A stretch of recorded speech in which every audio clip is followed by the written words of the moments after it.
2 రాజులు 2.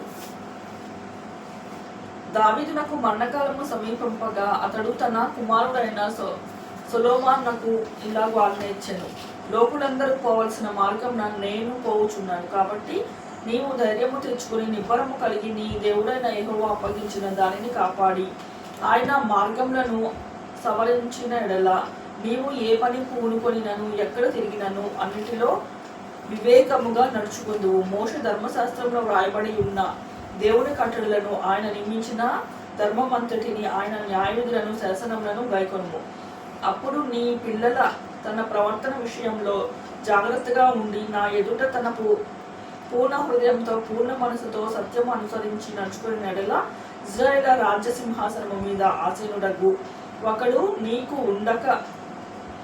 ఉండక మానుడని యెహోవా నన్ను గూర్చి ప్రమాణము చేసిన మాటను స్థిరపరచుము. అయితే సెరూయా కుమారుడైన యోవాబు నీకు చేసిన దానిని ఇశ్రాయేలు సేనాధిపతులకు నేరు కుమారుడైన అబ్నేరు ఏతేరు కుమారుడైన అమాసాయను వారిద్దరికిని అతడు చేసిన దానిని నీ వెరుగుదువు. అతడు వారిని చంపి మయమైనందున సమాధాన కాలమందు రక్తము చిందించి దానిని తన నడికట్టు మీద తన పాదరక్షల మీద పడచేశాడు.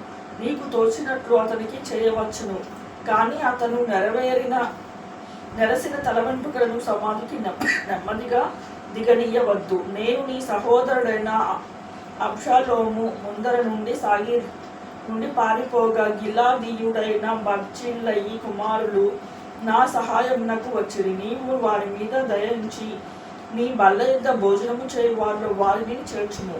మరియు బెన్యామీయుడైన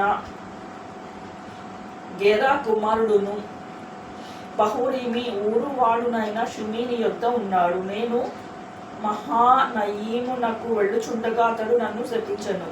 నన్ను ఎదుర్కొనుటకై అతడు యోర్దాను నది యొద్దకు దిగి రాగా యెహోవా తోడు కత్తి చేత నిన్ను చంపుదని ప్రమాణము చేసితిరి. వారిని నిర్దోషిగా ఎంచవద్దు. నీవు సుబుద్ధి కలవాడవు కనుక వారిని ఏమి చేయవలెనో అది నీకు తెలియను. వారి నెరవేసిన తల వెంట్రుకలు రక్తంతో సమాధి దిగచేయుము. తరువాత దావీదు తన పితరులతో కూడా నిద్ర పొంది దావీదు పట్టణమందు సమాధిలో పెట్టబడెను. దావీదు ఇశ్రాయేలును ఏలిన కాలం 40 సంవత్సరములు. హెబ్రోనులో అతడు 7 సంవత్సరములు, యెరూషలేములో 33 సంవత్సరములు ఏలెను. అప్పుడు సొలొమోను తన తండ్రి అయిన దావీదు సింహాసనము మీద ఆసీనుడాయెను. అతని రాజ్యం నిలకడగా స్థిరపడెను.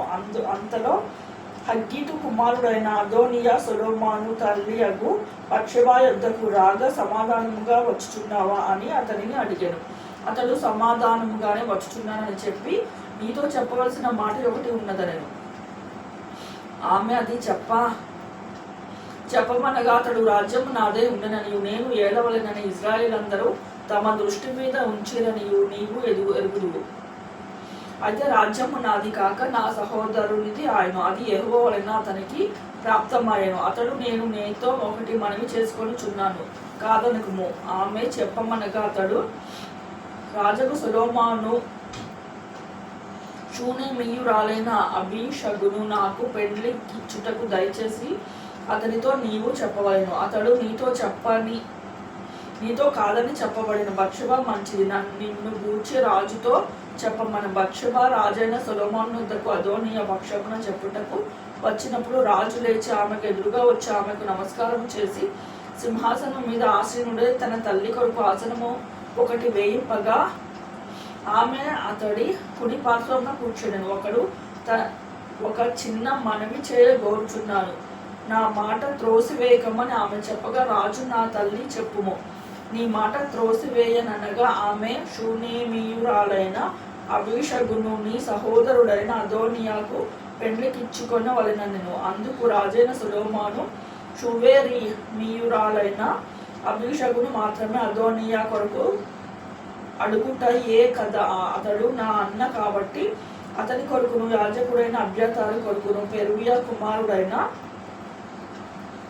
యోవాబు కొరకును రాజ్యం అడుగుమని తన తల్లితో చెప్పాను. మరియు రాజైన సొలొమోను యెహోవా తోడు అదోనియా పలికిన ఈ మాట వలన అతని ప్రాణముకు నష్టము రాకపోయిన ఎడల దేవుడు నాకు గొప్ప అపాయం కలుగచేయును గాక.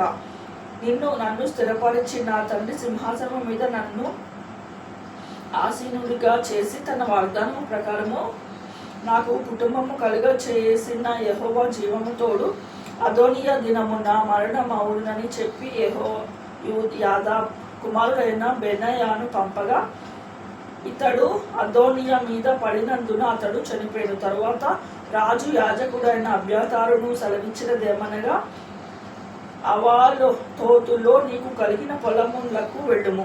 నీవు మరణమునకు పాత్రుడవే కాని వైతివి కాని నీవు నా తండ్రి అయిన దావీదు ముందర దేవుడైన యెహోవా మందసమును మోసి నా తండ్రికి ప్రాప్తించిన శ్రమలన్నిటిలో శ్రమ పొందితివి కనుక ఈవేళ మరణశిక్ష నీకు విధింపను.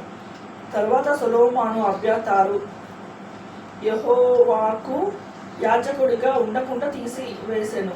అందువలన యెహోవా ఏలీ కుటుంబములకు కూర్చి షిలోహులో ప్రమాణము చేసిన మాట నెరవేరెను. యోవాబు అబ్షాలోము పక్షము అవలంబింపకపోయినను అదోనియా పక్షము అవలంబించి ఉండెను కనుక ఈ వర్తమానంలో అతడికి రాగా అతడు పారిపోయి యెహోవా గుడారమునకు వచ్చి బలిపీఠము కొమ్ములను పట్టుకొనెను. యోవాబు పారిపోయి యెహోవా గుడారమునకు వచ్చి బలిపీఠమునొద్ద ఉన్నాడనే సంగతి రాజుకు సొలొమోనునకు వినపడగా సొలొమోను యెహోయాదా కుమారుడైన బెనయాను పిలిపించి, నీవు వెళ్ళి వాని మీద పడమని ఆజ్ఞ ఇచ్చినందున బెనయా యెహోవా గుడారమునకు వచ్చి రాజు నేను బయటికి రమ్మని సెలవిచ్చినని యోవాబుతో చెప్పాడు.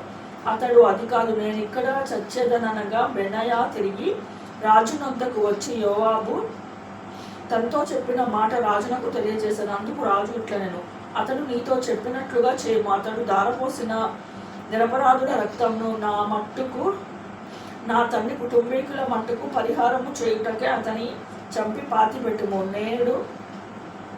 నేరు కుమారుడను ఇజ్రాయేలు వారి సమూహాధిపతి అయిన అబ్నేరును, ఏతేరు కుమారుడను యూదా వారి సైన్యాధిపతి అయిన అమాసాయును అను తన కంటే నీతిపరులను యోగ్యులకు ఈ ఇద్దరు మనుషుల మీద పడి యోనాబు నా తండ్రి అయిన దావీదు ఎరుగకుండా కత్తి చేత వారిని చంపివేశారు కనుక అతడు దారిపోసిన రక్తము యెహోవా తల మీదకి రప్పించును. మరియు నీరు ప్రాణము దోషమునకు యోవాబు అతని సంతతి వారుకును సదాకారము ఉత్తరవాదులు గాని దావీదునకు గాని అతని సంగతికి అతని కుటుంబీకులను అతని సింహాసనమునకు సమాధానము యెహోవా వలన ఎన్నటికెన్నటికీ కలిగి ఉండును. కాబట్టి యెహోయాదా కుమారుడైన బెనయా వచ్చి అతని మీద పడి అతని చంపగా అతడు అరణ్యమందు తన ఇంటిలో పాతిపెట్టబడెను. రాజు అతనికి బదులుగా యెహోయాదా కుమారుడైన బెనయాను సైన్యాధిపతిగా నియమించెను. మరియు రాజు అబ్యాతారుకు బదులుగా యాజకుడైన సదోకును నియమించారు. తరువాత రాజు షిమీని పిలిపించి అతనికి ఈ మాట సెలవిచ్చెను, నీవు యెరూషలేములో ఇల్లు కట్టించుకొని బయట ఎక్కడికైనా వెళ్ళక అందులో కాపురముండుము.